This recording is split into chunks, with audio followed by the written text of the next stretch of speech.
I'm so excited for this Winning on Wednesday.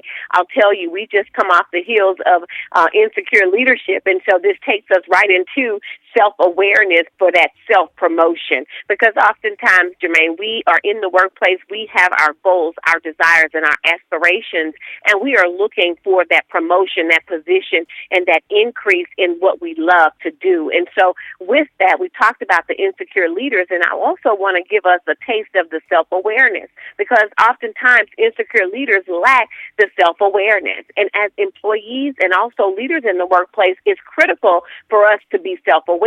And so if you think about it, Jermaine, the definition is conscious knowledge of one's own character, your own feelings, your own motives, and your own desires. And the one thing that I've learned in this business and working with leaders and individuals in corporate America, Jermaine, is that many of us lack the ability to be self-aware because we forget to take some time to examine our own motives, our own intent, and our own desires. Okay. And so one of the great things that we're talking about, well, how do we become more self-aware? First of all, Jermaine, I just want to ask the question to those of us who are listening. Are you living, first of all, out your dreams? Are you living and getting the best out of your career? Because if you are actually in the workplace and you're going to work every day, Jermaine, and you're like, oh, I don't want to be here, or, ooh, here we go again, or you're counting down on Monday to Friday, then I would encourage you to monitor your inner world. And people say, what does that have to do with self-awareness? Well, tell us. Well, I mean, here's the deal. One thing is, what are some of those self-defeating behaviors that are affecting your promise? Right. Because as believers, we have these self-defeating behaviors that we'll go into the workplace and we'll say, I'm tired of being on this team. They're not paying me enough. I'm tired of reporting to this leader. But yet that's a self-defeating behavior, because what we can do is become self-aware and look around and say, what have I done to improve my actual professional development? What have I done to actually position myself to be promoted or move from this position?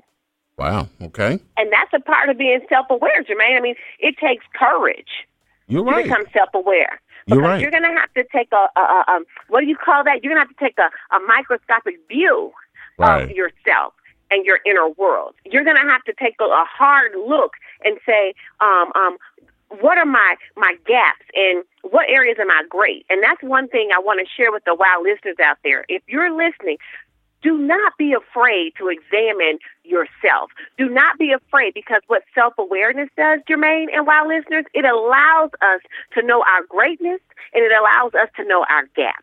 Right. It actually lets us know, well, I'm good in this area, but why am I actually taking this type of behavior? Why am I coming in every day in this workplace and I'm experiencing trauma?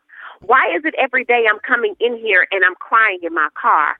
Or why is it that I've become complacent in this position or in this particular salary? Because we are of the kingdom. And when you are of the kingdom and you are a son and daughter of the kingdom, there are promises attached to your destiny that is a part of your process. But Jermaine, we have to have wisdom. The Word of God calls us to this, in all that getting, get an understanding. Right. Absolutely. I'm telling you, Jermaine. And so, I really want to I know we only have a few minutes, but I really want to just say this. Oftentimes, while listeners, we have goals, we have dreams, we have all of these things. But Jermaine, sometimes we get caught up in complacency and mediocrity, and they rob us of our destiny. You're right. And here's the deal. I want to ask you, I never leave, and I always talk about kingdom principles, but think about this. What are those things that are distracting us, that's keeping us from looking at the mirror reflection of who we are? When you go to work every day, like, what are those things that are keeping you? I want 3 questions. What's distracting you, what's keeping you, and what's preventing you? Right. Okay. But those are the things when you say, well, how do I think I'm self-aware?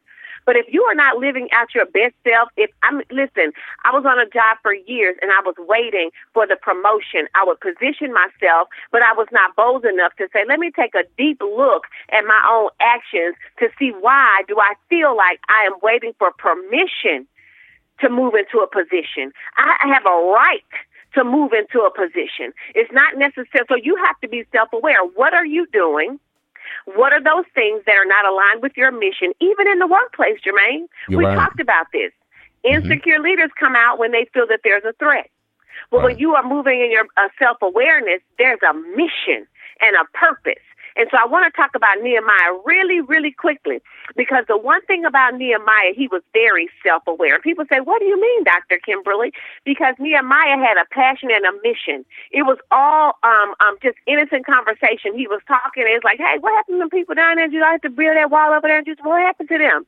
And he started to feel convicted. So it's every day, if you're going to work and you don't have a passion to do what you do, if you don't have a desire to impact the skill, use the skills to impact the people or the service or the product that you're building, or you're impacting those people, you want to check your mission. Because Nehemiah had a mission. And hear me out, wow, listeners. He knew his mission. That was his passion. Those were his goals. Those were those things, his ideas. What is your mission? And then number two, Jermaine, he knew his manpower. When he took on the goal to build the wall, he says, here is what I'm going to do. I need all the tools, the manpower, the resources. What does your team look like? What do your mentors look like? Because if you're self-aware, you're going in. Nehemiah knew he couldn't build a wall by himself, Jermaine. He knew that he couldn't rebuild it. So therefore, what is the manpower? Where is it in your day-to-day that you have gaps, but you haven't built the resources around you or the people around you to help you in that place? All right. Okay. And the last thing, he knew he needed movement. So you have to have a mission. You have to have manpower, your resources, your team, those people who are helping you move forward and have that ability to have movement, because that's the last thing you need is forward motion. If we are not moving forward in our careers, we're not taking a step back to look at what's around us that we're not doing. That's becoming self-aware. Your motives, taking a look at your distractions, taking a look at even your motivation. What are those things that's keeping you from living out your best self? What are those things that are keeping you from becoming who you are called to be, who you are destined to be? And it's not anyone else. It all starts with your inner world, taking an inner view, Jermaine, and becoming more self-aware of your limitations. Who are you allowing to limit you? And not only your limitations, but when is it that you're going to come unleashed? I'm telling you, Jermaine, it's self-awareness. It's all about movement. It's all about the mission. And do you have the manpower? Wow. Well, I tell you what, Dr. Kim, you have done it once again and have taken this in a direction that I wasn't thinking it was going to go in, but you're absolutely right that we have to make sure that we're self-aware and say, what can I do to be better? And what can I do to better my situation? So thanks again for helping us win on Wednesday, as always. And go ahead and show your contact information. People may want to hear more, get their hands on your information. How can they do that? Absolutely. Listen, go to www.drkimberlyellison.com. That's drkimberlyellison.com. I would love to connect with you. Go to my Facebook and my Instagram. I'm Dr. Kimberly Ellison there. And on Twitter, I'm Dr. K. Ellison. I would love to connect with you. Do not forget, when you are building self-awareness, revisit your passion. That is what it's about. And so, Jermaine, I'm excited about this topic. I'm excited about what we're doing here on KHVN 970 AM. And I look forward to winning again right here next week. All right. We'll do it again. Thanks a lot, Dr. Kemp.